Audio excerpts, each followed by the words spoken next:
반갑습니다. 시베아의 요한복음 11장을 통하여서 하나님께 주시는 지혜와 지식으로 말씀이 깨달아진 그 말씀을 가지고 삶을 사는 저와 여러분 되기를 간절히 소망합니다.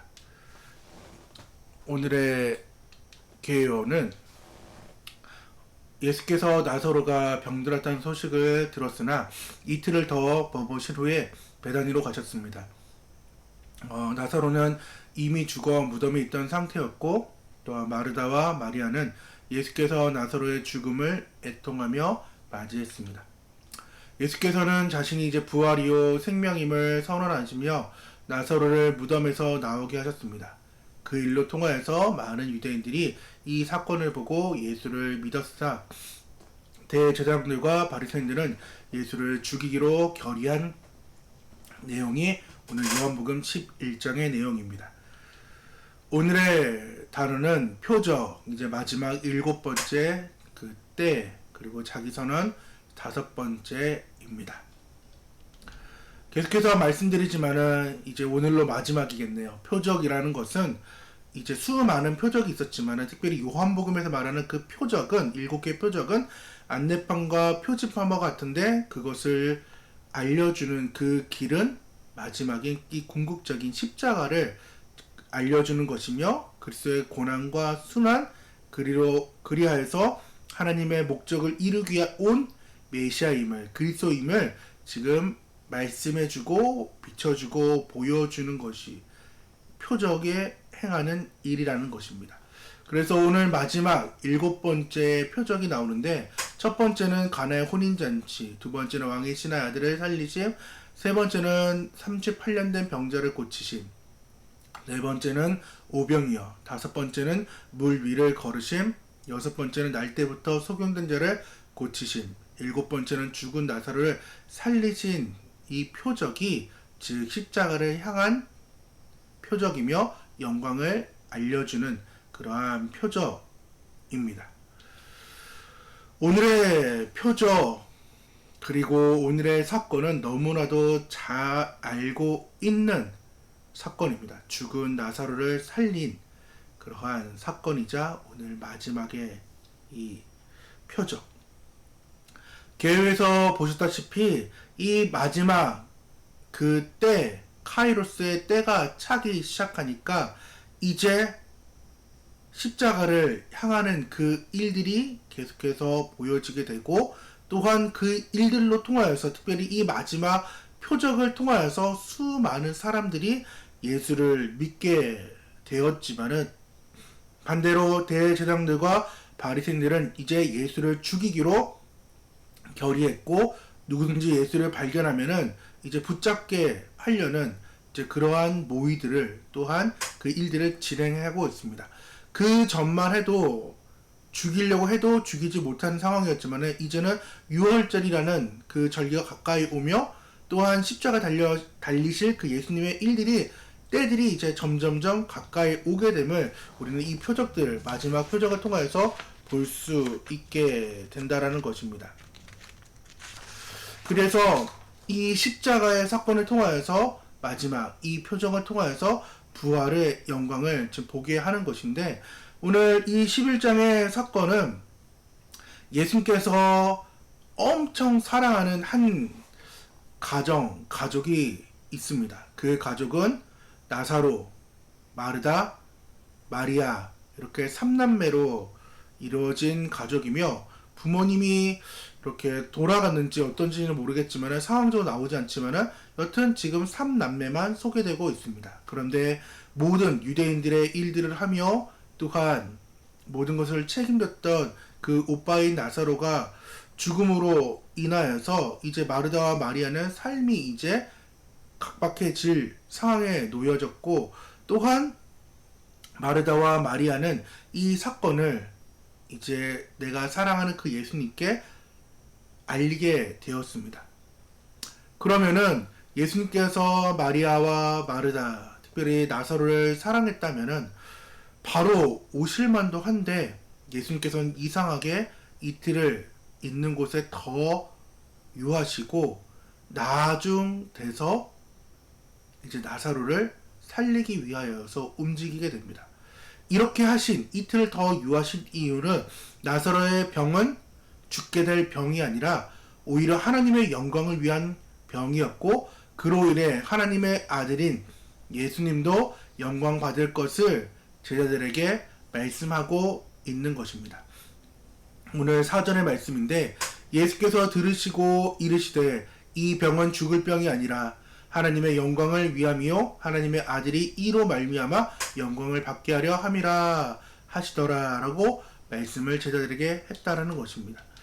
우리의 인생을 보면 예수님께서 정말 특별한 사랑을 하시는 분들이 있고, 또한 친밀한 관계를 맺어가는 사람들이 계십니다.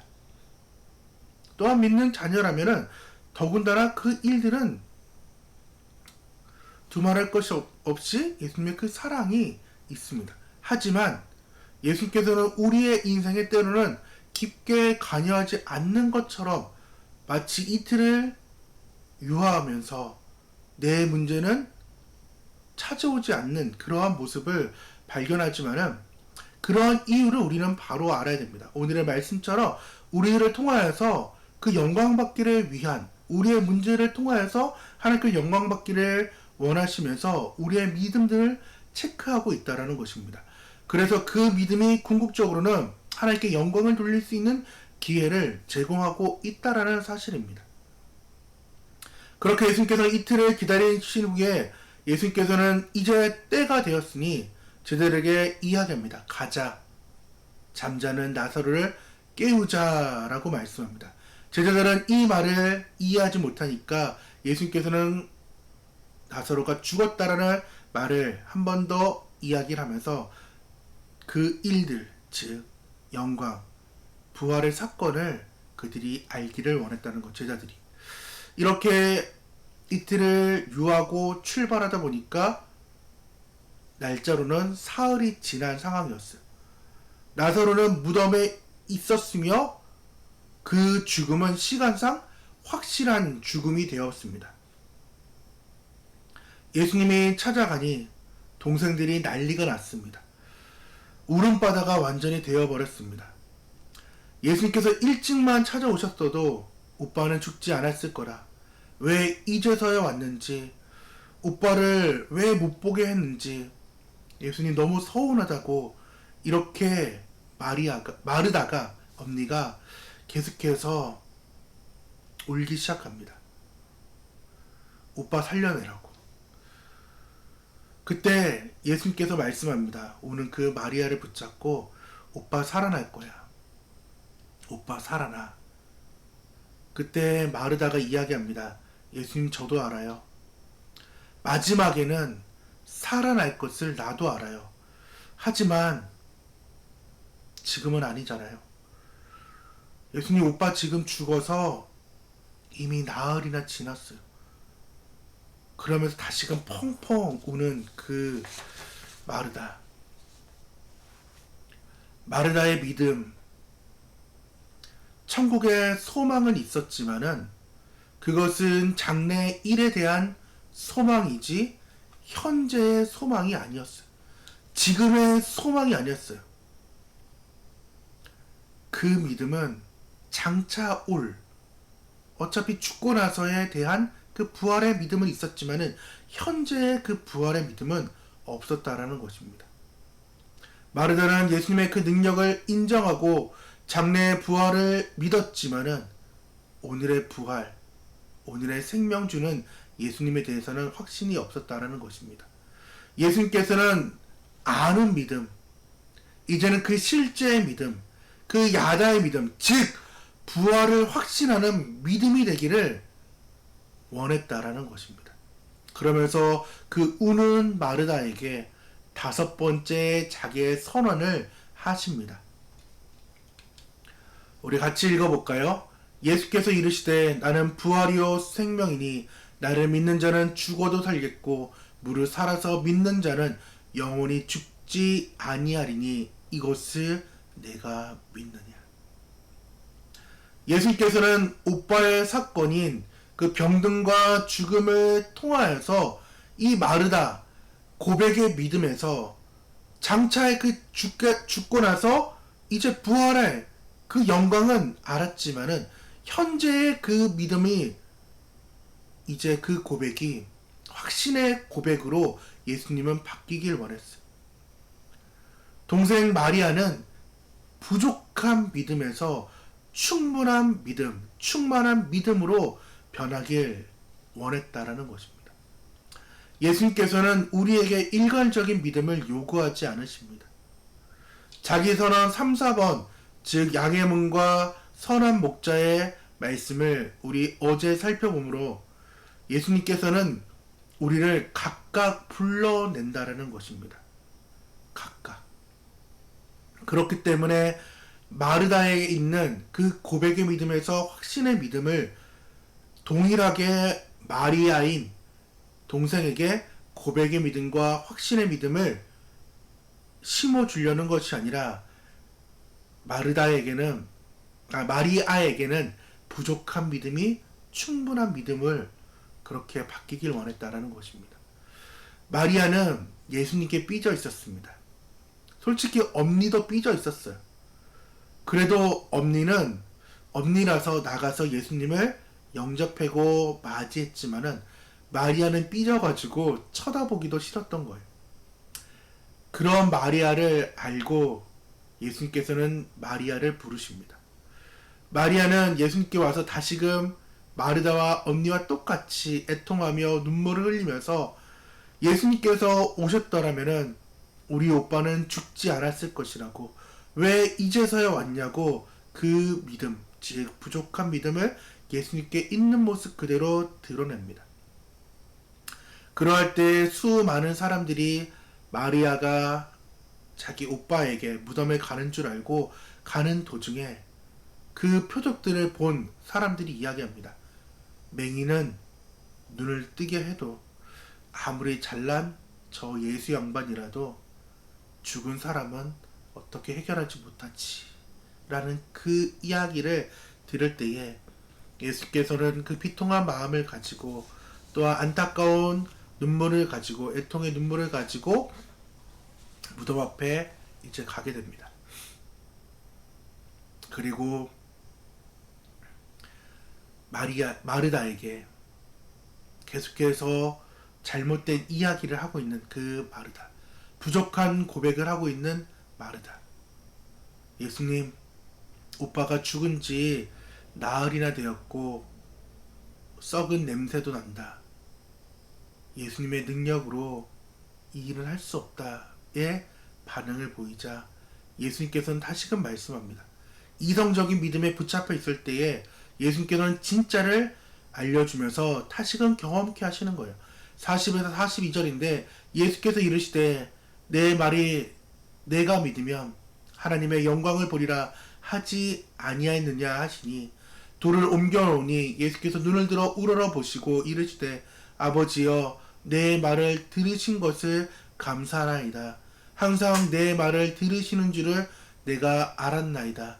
그러나 이 말씀을 하옵는 것은 둘러선 무리를 위함이니 곧 아버지께서 나를 보내신 것을 그들로 믿게 하려 함이니이다 라고 말씀하면서 고백된 그 믿음이 확신의 믿음으로 다시금 오기를 원했고, 또한 부족한 믿음이 충만한 믿음이 되기를 원했다라는 것입니다. 예수께서는 이 마지막 표적을 통하여서 기도고 나사로를 부르십니다. 나사로야 나오너라. 예수님께서는 생명을 주관하시는 분이며 또한 부활의 주님입니다. 그렇기 때문에 이번 마지막 표적을 통하여서 내가 부활할 것을, 내가 죽음을 이길 것을 이 마지막 표적을 통하여서 모두가 알기를 원했다라는 것입니다. 그래서 많은 사람들이, 또한 제자들이, 또한 가까이 있는 그 마르다와 마리아가 이제 예수님 믿는 그 초기의 단계에서 이제는 예수를 온전히 믿는 그 야다의 믿음, 더 나아가서 참된 제자의 믿음으로 나아오길 원했다라는 것입니다. 그리고 예수님께서는 한 걸음 더 나아가서 우리에게 자유를 선언하십니다. 죄에 대한 그 자유를 선언하십니다. 죽은 자가 수족을 배로 동인 채로 나오는데 그 얼굴은 수건에 쌓였더라. 예수께서 이르시되 풀어놓아 다니게 하라 하시니라. 예수님께서는 이제 마지막 표적을 통하여서 죄를 완전히 해결할 예수다라는 것을 모든 사람들에게 알려주셨습니다. 우리는 오늘 마지막 표적을 보았습니다. 또한 5번째의 선언을 들었습니다. 이 마지막 표적을 통하여서 많은 유대인들은 이제 믿게 되었고, 또 반대로 이제는 더 이상 예수를 가만히 둘 수 없는 그러한 상황으로 바리새인과 종교 지도자들은 예수를 죽이기로 모의하였으며, 또한 나사로처럼 부활을 경험한 그러한 사람이 생겼으며, 또한 부활을 목격한, 그래서 예수가 생명이고 부활이라고 경험된 그 마르다와 마리아, 그리고 수많은 사람들, 그리하여 고백된 믿음이 이제는 확신의 믿음으로, 또한 부족한 믿음이 충만한 믿음으로 변화시킨 오늘의 7번째 표적이었습니다. 우리 사랑하는 성도님들, 그리고 한묵나 가족들은 지금 여러분의 모습은 어떠한가요? 오늘 여러분의 믿음은 어떠한 믿음인가요? 오늘 우리를, 나를 점검하는 귀한 하루가 되기를 간절히 축원합니다. 그래서 오늘의 11장의 3일기는 나는 예수님을 어떻게 믿고 있는지, 그리고 나는 예수님에게 또한 그 말씀을, 나에게 주신 말씀을 의심하고 있는지, 아니면 믿고 순종한 삶을 사는지를, 오늘의 삶을 읽어보는 귀한 날이 되기를 간절히 축원합니다. 우리 함께 기도하며 나아가도록 하겠습니다. 부활이고 생명이신 예수님, 마지막 표적을 통하여서 우리에게 말씀하여 주옵소서. 우리가 주님을 믿지 못하고 오히려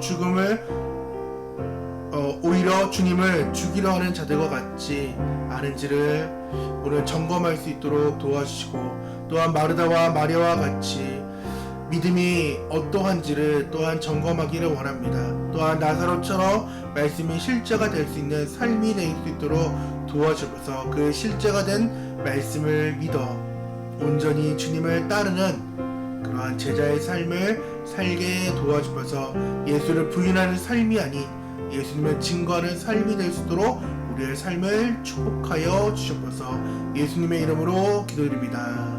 아멘.